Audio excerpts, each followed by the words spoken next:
your interest, and welcome to the call. This is the A4S Access Finance webinar focusing on the debt market. We have over 70 people registered for the call today, so can I please ask you to mute yourselves just to limit any background noise or any feedback noise, because you do tend to get that with lots of people on a call. However, we'd love to see your faces, so please use video where possible.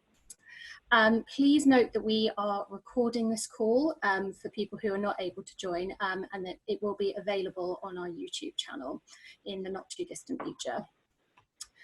Before I begin, I would just like to run through the ground rules for a productive virtual session.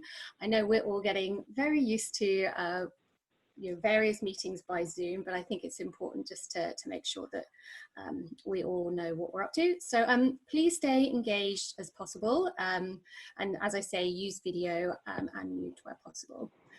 We also have a lot to cover in not a huge amount of time, so please help us stay on track by keeping any contributions relevant. You can ask questions very freely in the chat function, which I will show in a second. And finally, we welcome any additional members of your household who want to learn, including pets and children. We know that everyone is working in very unusual circumstances, and these things can be beyond our control. So I'll just quickly run through the learning objectives of the call. So we would like to describe the landscape of sustainable finance as it relates to fixed income at the moment. To identify the benefits of implementing a sustainable finance framework, and to translate the experience of learnings of others to sustainable finance to your work. I'll just quickly introduce you to the voices that you will hear today. My name is Elizabeth Ace, welcome.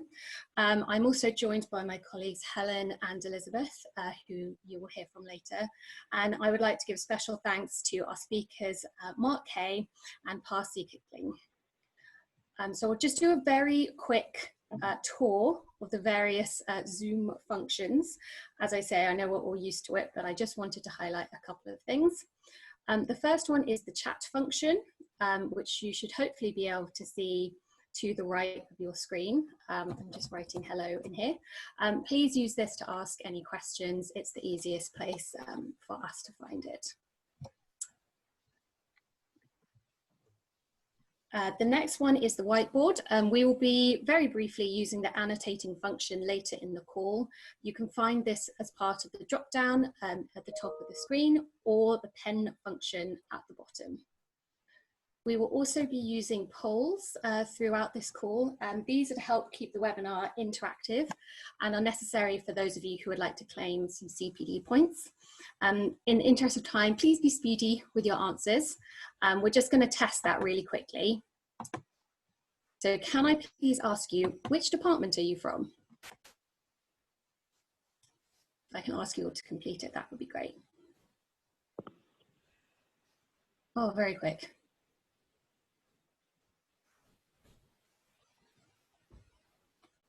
Wonderful, thanks everyone.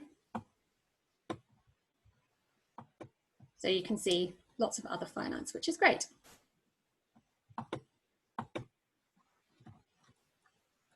So thank you very much for doing that. And I'm pleased to hand over to my colleague Helen for the first session. Hello everybody. I am going to start with what you're all very familiar with, and you've done a quick poll there. We're going to do a few more questions on the poll, and then we're going to move to our first speaker. So if I can ask my colleagues just to add the first poll questions on here. So there are actually 3 questions on here.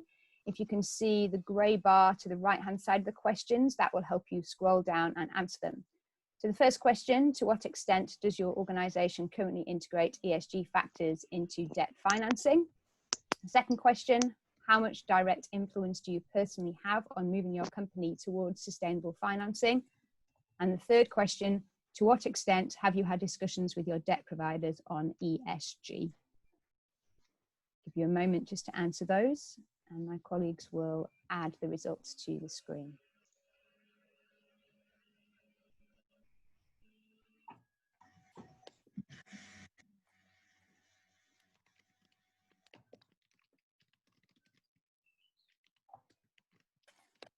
Okay, You can see those responses. So several of you are already doing, considering ESG factors in your debt financing, some not at all. Many of you have got influence, which is great. It sounds like some of you are already having discussions with your debt providers. So thank you very much.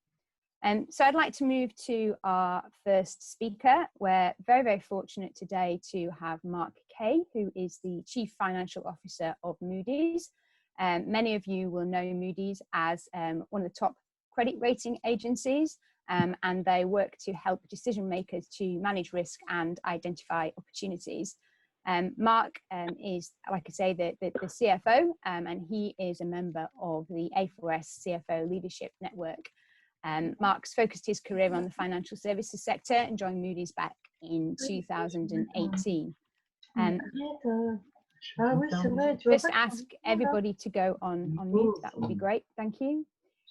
Mark, I also see from your bio that you're an active diversity and inclusion leader and a licensed pilot, but that's maybe a conversation for another day. But Mark, welcome to the webinar, and thank you very much for giving us your time today. C'est quoi ta visio? On te reconnaît pas là-dessus? Sorry, could I ask everybody to go on mute? And Mark, can you hear me okay? I can hear you quite clearly. And Helen, thanks very much for hosting us, and look forward to talking with you this morning. Great. So Mark, as a credit rating agency, you've got a great view across the debt landscape. And I wondered if I could ask you, first of all, just to give us an overview of the latest trends and developments in sustainable finance as they relate to fixed income. Absolutely, Helen. And I'm going to pull a little bit from one of the recently issued MIS research reports to help me out here. So up on the screen, you've got a graphic, and I'll talk a little bit through this. So global sustainable bond issuance totaled around $60 billion in the first quarter of 2020. And that was 30% lower than the fourth quarter of 2019 as the economic and the financial fallout from the coronavirus began to spread. The main driver was a steep drop in green bond issuance, which was partly offset by social bond issuance of around 12 billion and a sustainable bond issuance of around 13 billion. And then the increase in social and sustainability bond issuance has been, driven primarily by multilateral development banks who have turned to these instruments to finance their COVID-19 response. As of May 5th, Moody's Investor Services, or MIS, we forecasted between 175 and 225 billion dollars in green bond issuance volumes in 2020. This is down from our original forecast of 300 billion, and that's really due to pandemic-related economic and financial market disruption. I'd also add that as of May 5th, MIS continued to forecast around 100 billion in social and sustainability bond issuance, given the increased focus on COVID-19 response efforts. And the issuance of these instruments has remained extraordinarily strong so far in the second quarter of 2020. And that's really contributing to the upside potential in the 100 billion forecast. We are also seeing greater emphasis on social finance and sustainable development. And we think that's going to be one of the lasting outcomes of the coronavirus crisis. Although emerging markets sustainable bond issuance slowed in the first quarter, we do continue to see strong potential for long-term growth, given exposure to ESG risks and large investment needs to finance ongoing sustainable development. And then given the audience today, it's probably worth adding that Europe itself continues to work on establishing a sustainable finance taxonomy and related EU bond standards. MIS expects the taxonomy ultimately is going to help build investor trust around financial products marketed as green or sustainable over time. So maybe let me pause there. Great. Thank you, Mark. And just as a reminder, as we're talking, if you have any additional questions, please add those in the chat function. So Mark, given fixed income investors focus on downside risks, you know, how do you see those ESG factors influence their decision making, and how is that evolving over time?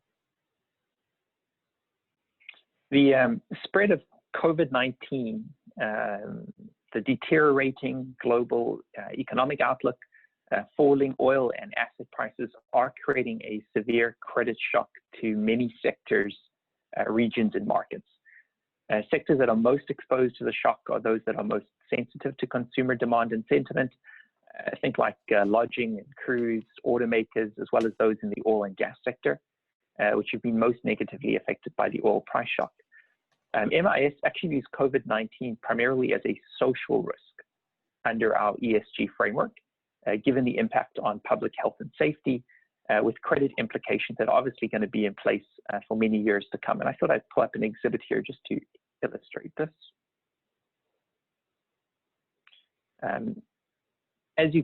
And then of course, apart from the impact of COVID-19, there are a number of ESG trends that are expected to influence credit in 2020 and beyond. The first is a transition to a low carbon economy and the negative effects of physical climate change on that. Market participants, of course, are also going to continue to place greater emphasis on factoring climate change into risk management and investment decisions. Investor scrutiny is going to increase for companies that fail to address concerns around their hydrocarbon and physical risk exposure. And then public interest in preserving natural assets like land, water, living things are going to increase significantly over the coming years. And of course, aging populations and socially driven regulation will create risks and opportunities.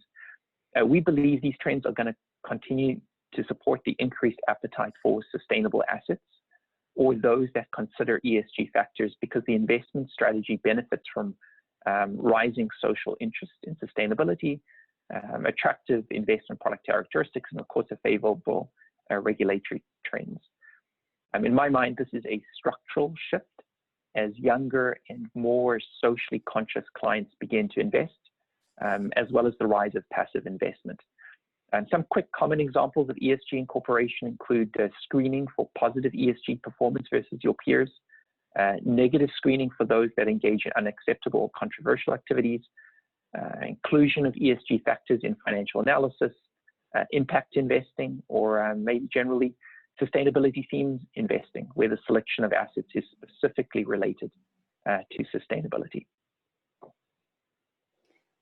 Great. I mean, some of the things that we're hearing from the investment community is that ESG is almost a proxy of the operational excellence of a company, or indeed of the quality of the board.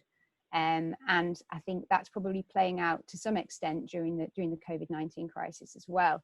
I mean, is that consistent with the kind of things that you're seeing from that anecdotal evidence that I'm hearing? Very much so. I mean, ESG factors will continue to come into focus as credit considerations. I'd say that the pandemic is accelerating a shift away from shareholder primacy towards addressing multiple stakeholders like clients, employees, the wider society, and driving an acceptance of a stronger social aspect to corporate strategy.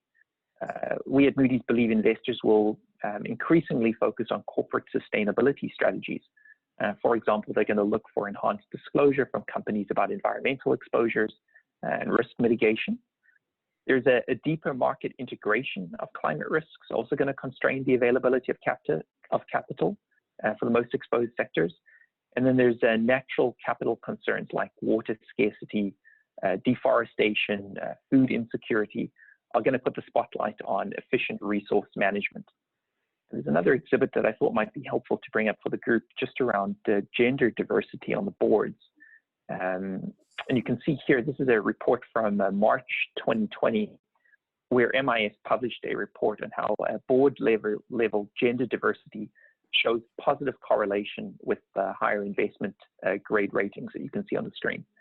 Note that while the data showed that board gender diversity is correlated with higher investment grade ratings, it didn't necessarily shed light on whether one causes the other.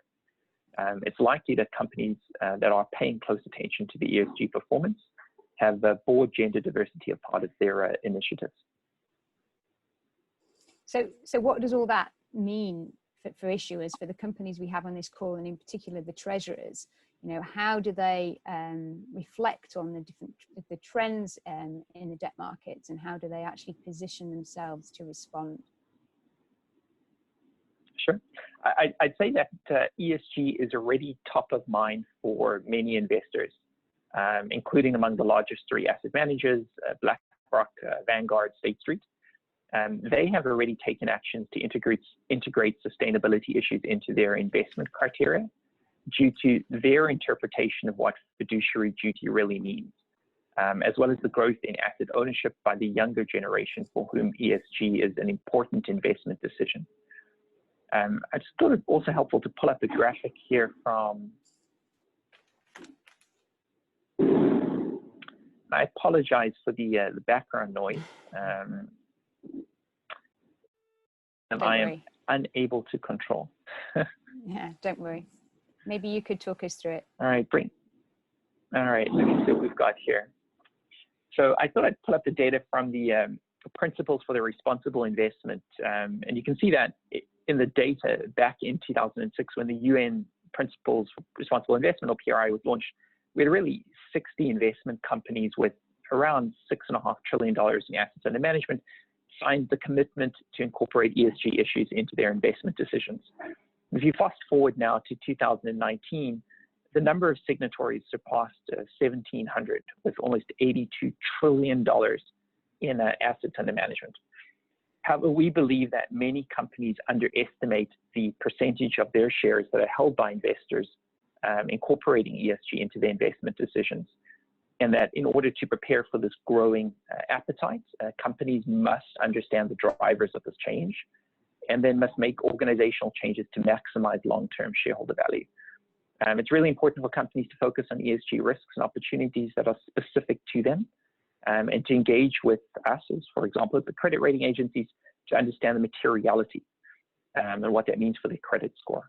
And then finally, I'd just add, companies are improving the transparency and quality of the ESG-related disclosures. Think about the Task Force on Climate-Related Financial Disclosures, TCFD, the Sustainability Accounting Board, or SASB, Global Reporting Initiatives, GRIs. I could almost think of an example. Just last week, Bank of America issued a $1 billion corporate social bond to support the fight against the COVID-19 pandemic. And that was the first such offering, at least that I was aware of, by a US commercial bank, and the 7th ESG offering issued by the company since 2013. One comment just maybe on Moody's, I thought I would show a slide here.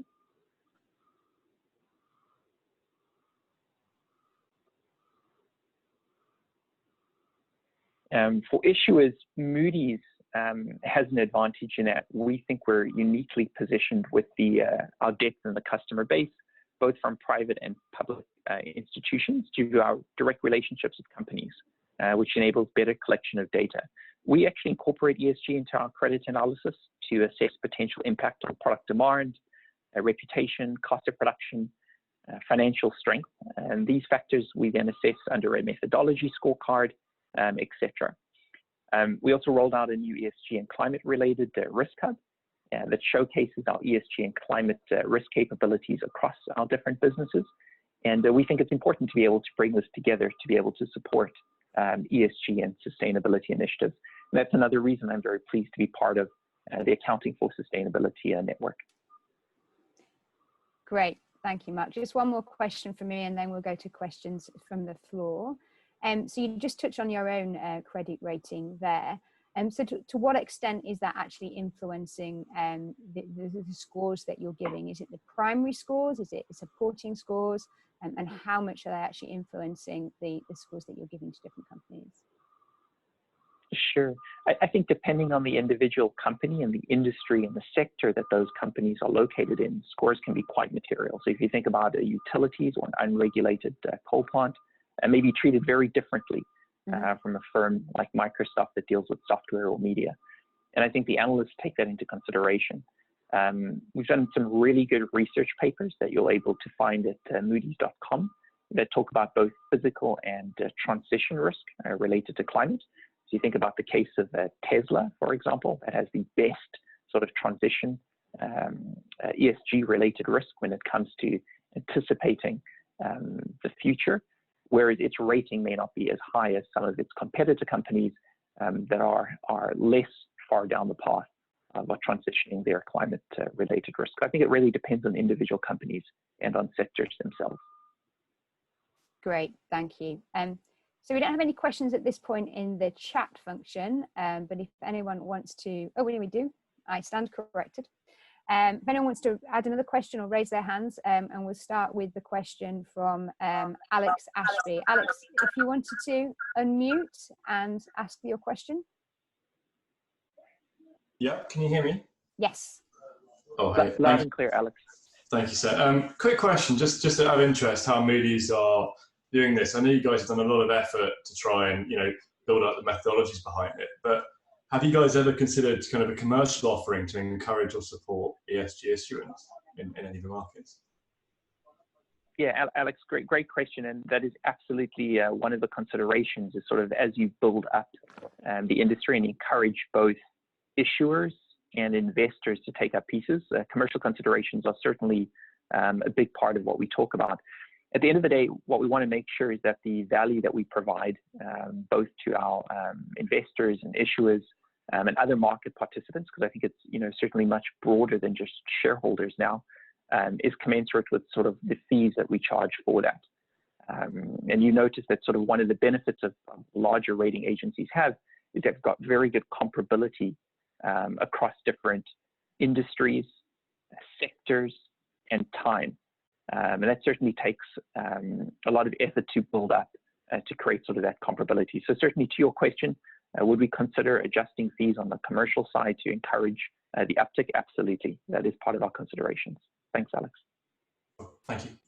Thank you, Alex. And thank you, Mark. That was really insightful. Really, really helpful to hear from you. So if I just actually have one poll question just to check that you're all awake. Nobody's wandered off to make a cup of tea. If I could ask my colleagues just to add the question to the screen. There we go. So the question is, what are the current trends in sustainable finance in relation to fixed income markets? And Mark obviously covered a number of these. So please tick all that apply.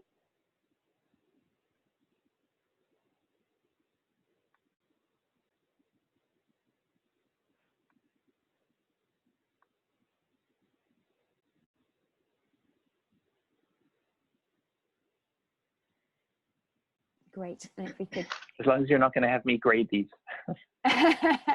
No, we'll be doing that for you. We actually just had a hand raised that hadn't appeared on my screen, so we might just have 1 minute to go back to a further question, if that's all right, Mark. Yeah, thank you.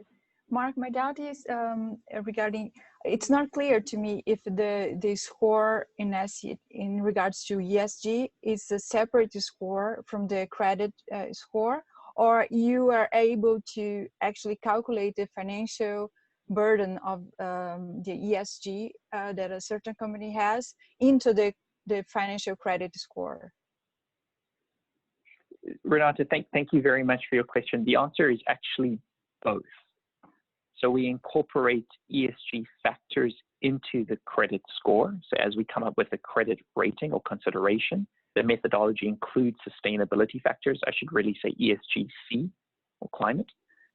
And in addition, we also do offer sustainability assessments. If companies are looking to get a specific sustainability score, we're able to do that. So the answer is both. Thank you very much. Thanks, Renata. So if I could just hand over to my colleagues for the next session, just as they're putting the results of the poll on the screen there. Thank you very much all for answering that. And thank you, Mark. Great. Thank you very much, Helen, and thank you, Mark. So we're now just going to move on to the next session. As before, if you have any questions, please just put them in the chat function here. I'm very pleased to introduce my colleague, Elizabeth Toe, who has recently launched the A4S Top Tips for Treasury Teams in line with our CFO Leadership Network. So this is to help people to implement a sustainable finance framework. Elizabeth, can you give us a really quick introduction of the guide? Sure, thanks, Lizzie. So the top tips have been developed based on the experience and insights from members of the A4S CFO Leadership Network, who have been putting in place sustainable finance frameworks and issuing sustainability-related products in the market, such as green bonds.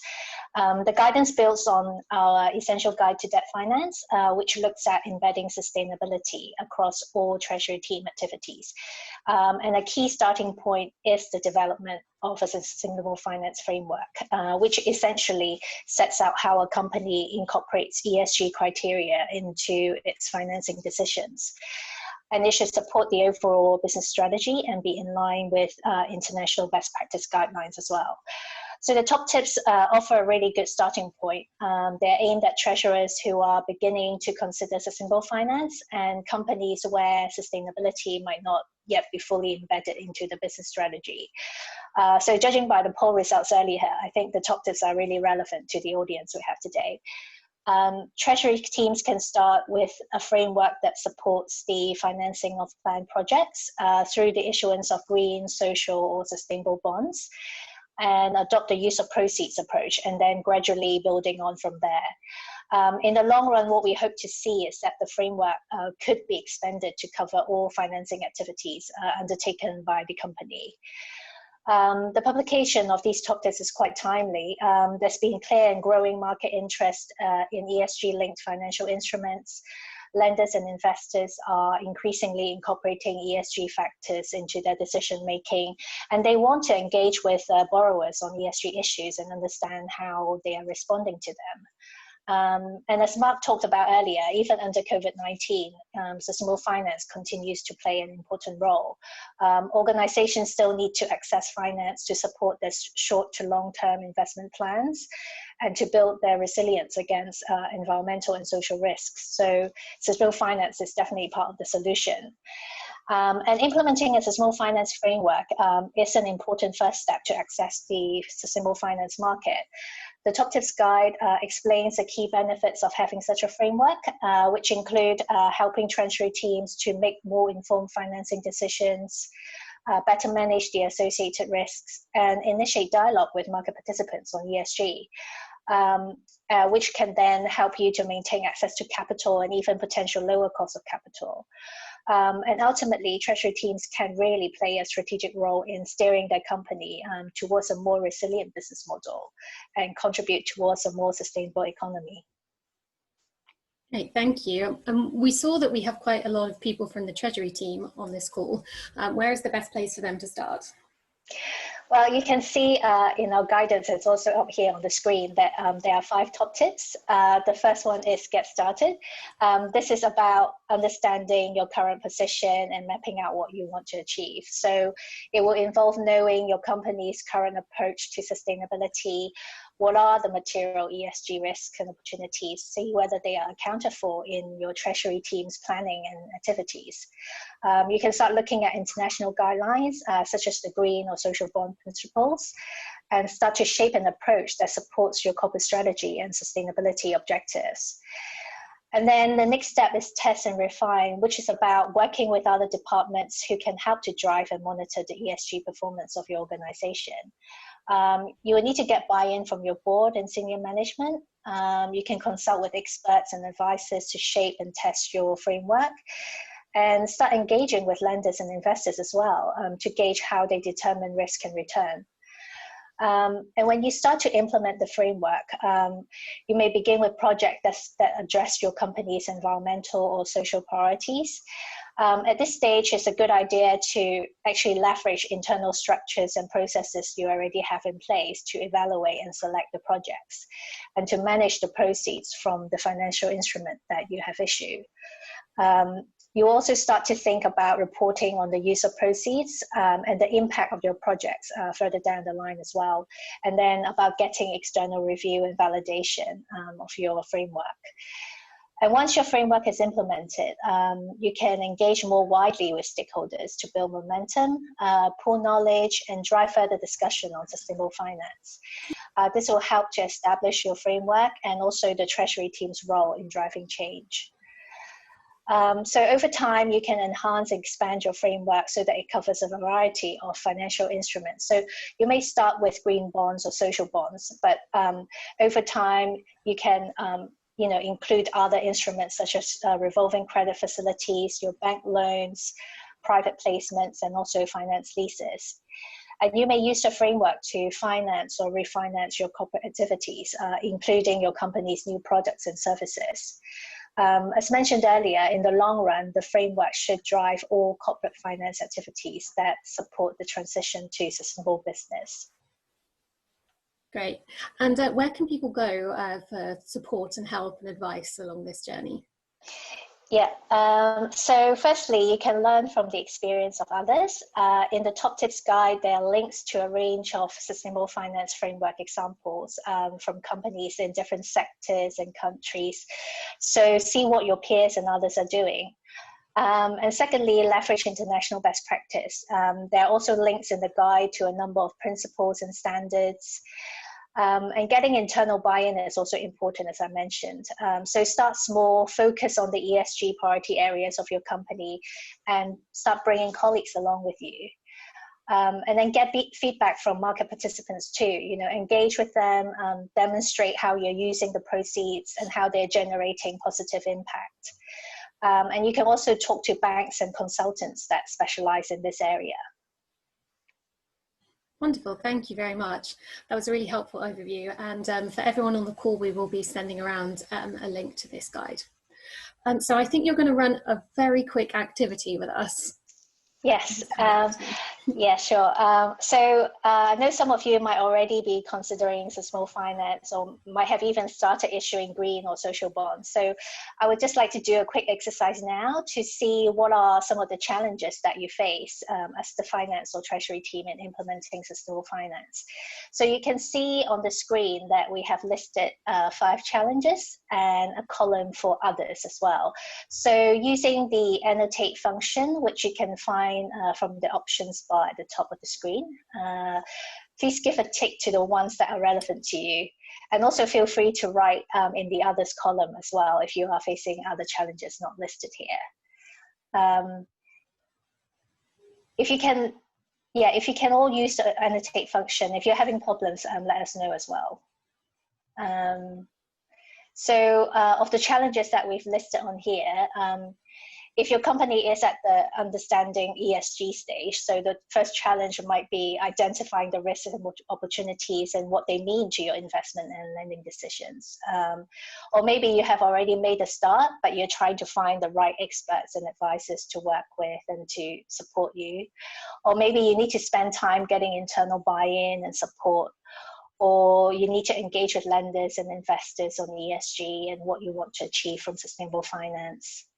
Or perhaps you have identified skills and knowledge gaps within the treasury team, and the first challenge is to get up to speed with the concepts and principles and find out what is happening in the market.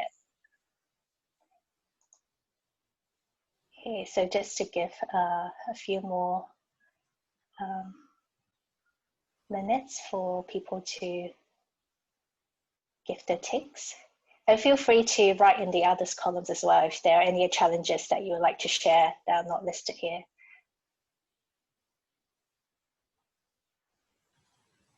Okay, so quite even across the 5 challenges, so maybe more in the sort of getting internal buy-in and support, and some are maybe at the very starting stage, so they need to identify the ESG risks and opportunities, and upskilling the treasury team also.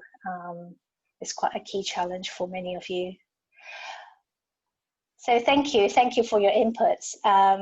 And like I said, please refer to our top tips guide and even our debt finance guide, which will help you, will give you guidance and tools on how to overcome some of these challenges.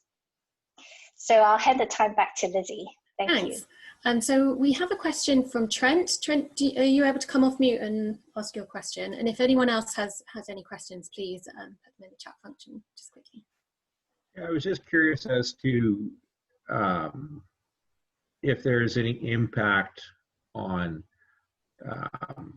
how fast a person can do a deal, or how fast an entity can do a deal if they have to go through, you know, I just think about all there's some education, I think, in here for the investors as well as the issuers, but like, would you be able to still do a deal as fast as you can if it's not a sustainable bond or corporate social bond? We've done a green bond, and that was slow going, but it wasn't the parent company. And I was just curious as to timing. And maybe that's a question for the gentleman from Moody's, Mark Kaye. Does anyone want to take that one? So this is Mark here, Trent. Thanks for your question. So maybe I'll start, and certainly happy for others to add in. I do think there is an element of education that fixed income investors would be open to, would find encouraging in advance of any issuance that a company would undertake. And I think the education pertains both to what does a sustainability assessment score, or what does a sustainability rating actually mean, how should investors use and interpret it. The second thing that companies want to consider is, you know, which investors are buying your bonds, so who typically subscribes to your company. So I do think there is definitely advanced work that should be done, but, you know, absent that advanced work being done, there's no reason that there should be any sort of time delay in going to market for companies that are looking to raise capital, either for sustainability related purposes or otherwise. Great, thank you very much. So unless there are any more questions, we're just going to run another one of these quick polls just to make sure. Let me just pop this up here. So if I can ask you all to complete this very quickly. What are the potential benefits of implementing a sustainable finance framework? Then we can move on to our next session.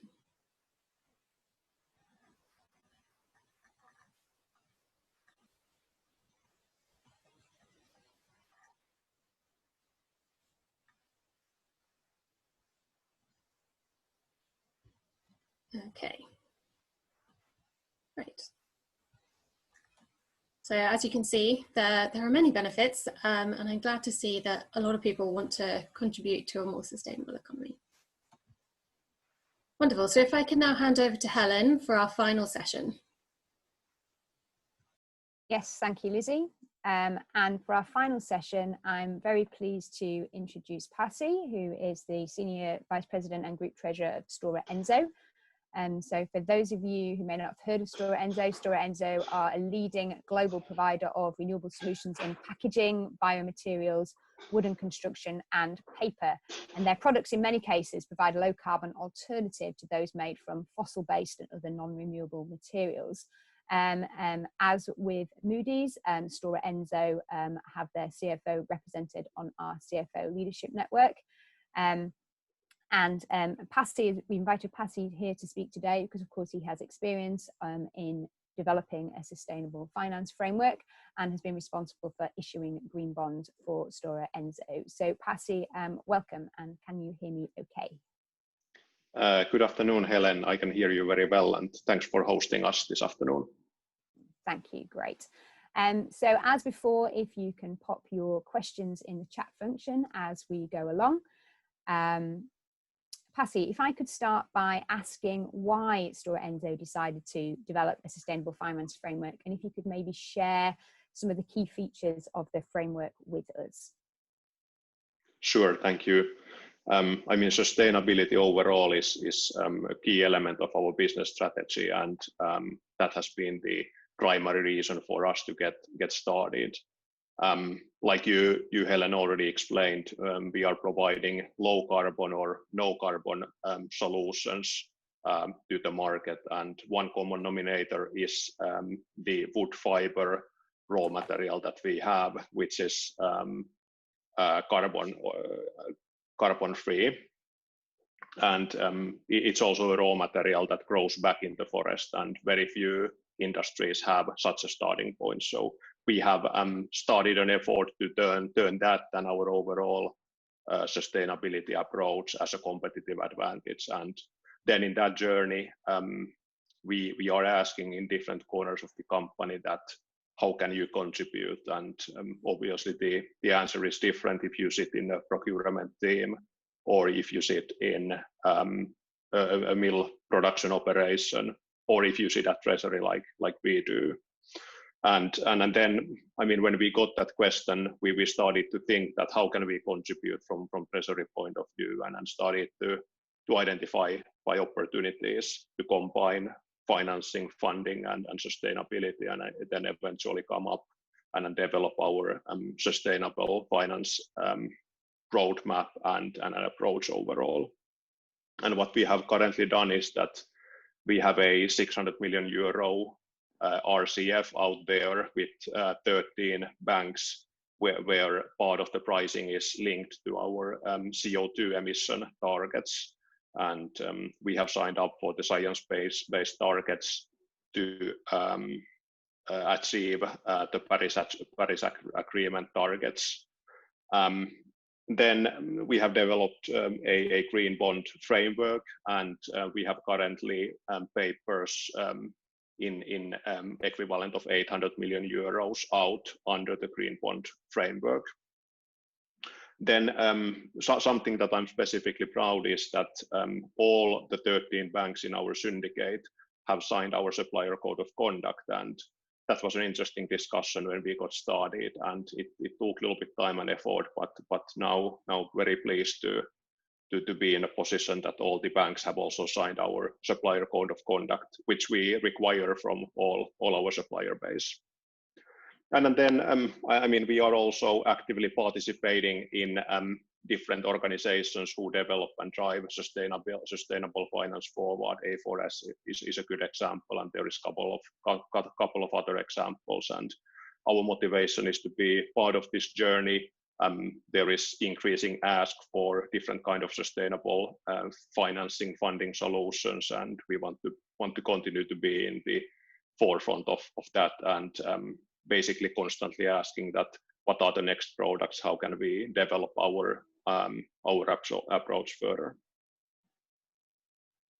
Great, thank you. So in practical terms then, you know, in your role as group treasurer, how did you go about preparing for that first green bond issuance? And maybe you could weave a response to Trent's question in there as well. You know, did that impact your time to market? And if so, to what extent? Yeah, that was a good question, and Mark covered that well. But I mean, based on our experience, it did not impact the time to market.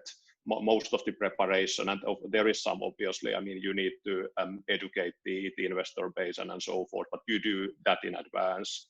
And then when the time comes that you go to the market, the issuance timing, I mean, you can do a intraday execution like you do with traditional bonds, and there is no difference whatsoever.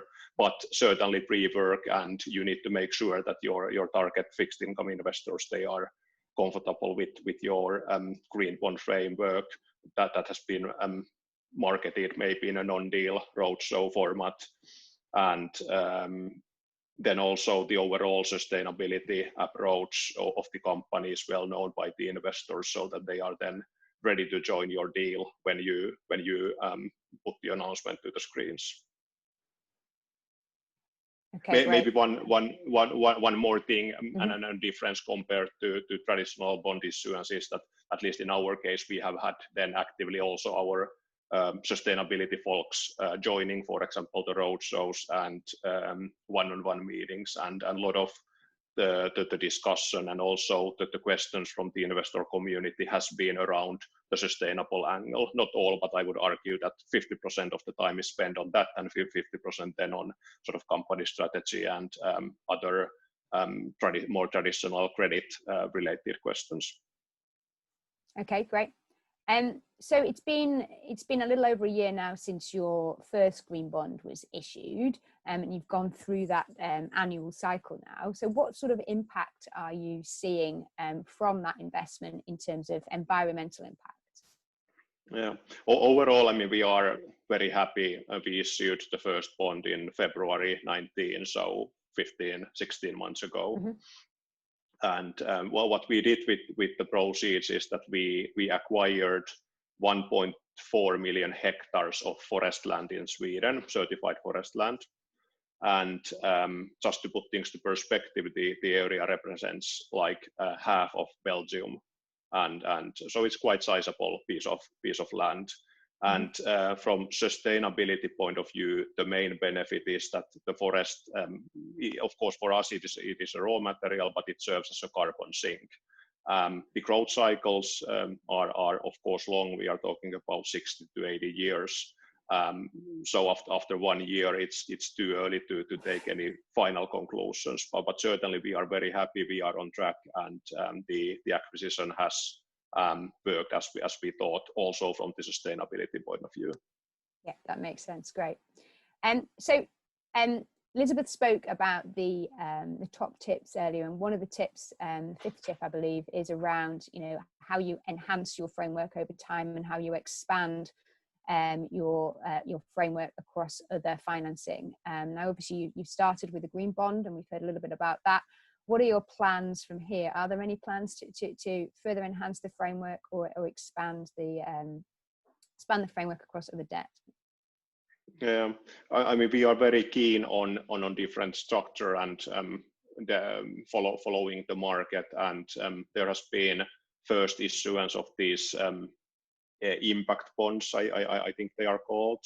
NL, for example, did the structure which looks very interesting, and we are following that.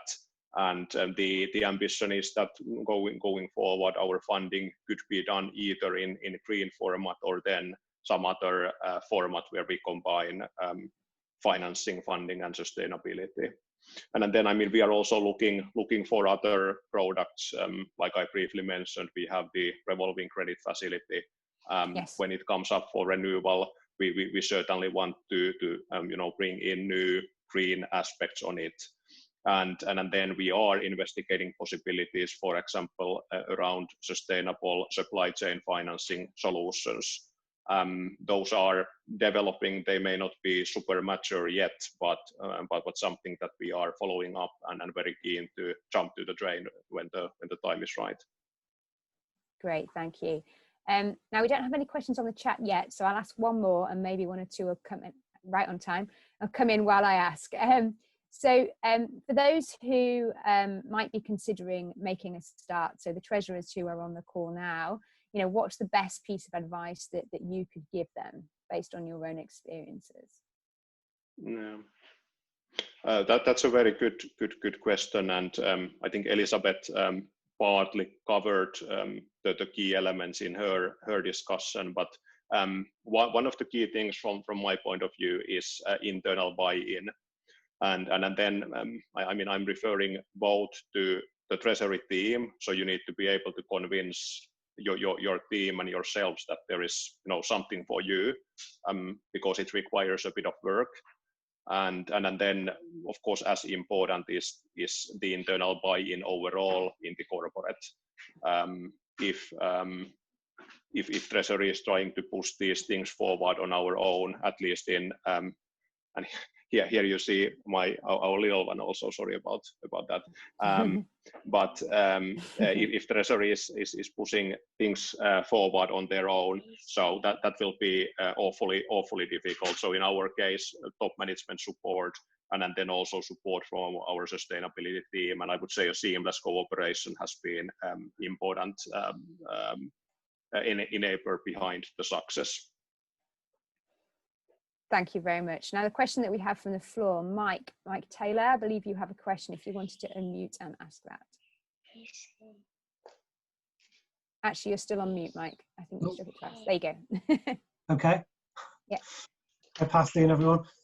Pasi, just wondering if there are any covenants or term sheet criteria linked to the green bond or the RCF, and how transparent are they from the wider company reporting? And how kind of ingrained are they within the corporate culture? Yeah, excellent question, Mike. And sort of from traditional financial covenant point of view, there is nothing in our case, and we are BBB rated company, so investment grade, but not in the A category. what we have in our documentation is more sort of information related governance, providing data and so forth, and then some other sort of typical restrictions what comes to changes in corporate structure, etc. But no financial governance as such. So that's what we have. Great. Sorry, are there any SCG kind of reporting requirements though to justify the green bond or anything? Then those requirements we set in our own framework. So we are providing an annual disclosure as part of our, we have done only 1 year. So as part of our sustainability report, we did a green bond impact reporting. And that's something that we are also developing, and we are, from our point of view, very happy to be transparent with our environmental data overall, and then this green bond impact reporting fits there very well. Okay, thanks. Thank you, Mike, and thank you, Pasi. And I'm suitably impressed with your multitasking skills there, Pasi. Thank you very much. Sorry about that. No problem at all. Just one final poll question, just to actually maybe there's one more later, but one more poll question. How will you translate what you have learned in this workshop to your work in the next 6 months? So here are some ideas that you heard about today, both from Elizabeth's presentation and from Pasi's. If you could tick any of those that resonate with you, have a think about what you might be doing to respond to what you've heard and learned in this webinar.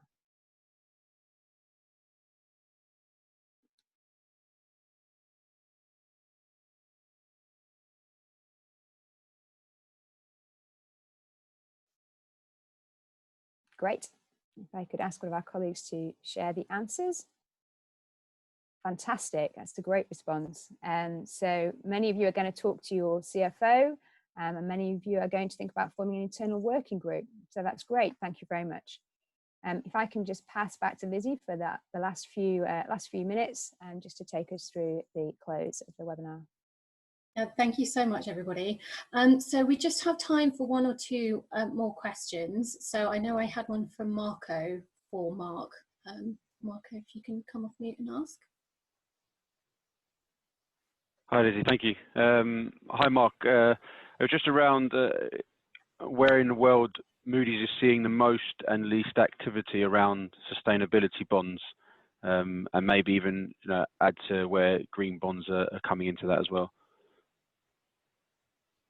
Sure, Marco, and very happy to sort of give a little bit of an idea of that. In terms of sustainability, what you'll see here is Europe is relatively far ahead compared to some of the other developed, more industrialized nations.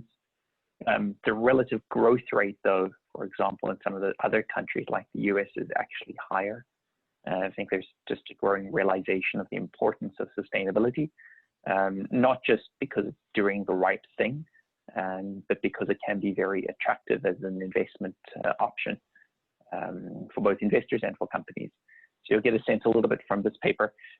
We do a lot of Moody's research reports that we release on a frequent basis. This one's around key ESG themes that influence credit for some of our earlier discussions. I encourage everyone to take a look at moodys.com/ESG. There's some very good stuff up there, and that will give a lot of additional background. Thanks, Marco. Thank you very much. Are there any more questions? If not, I will just wrap up quickly. Just give you a moment to write something in the chat.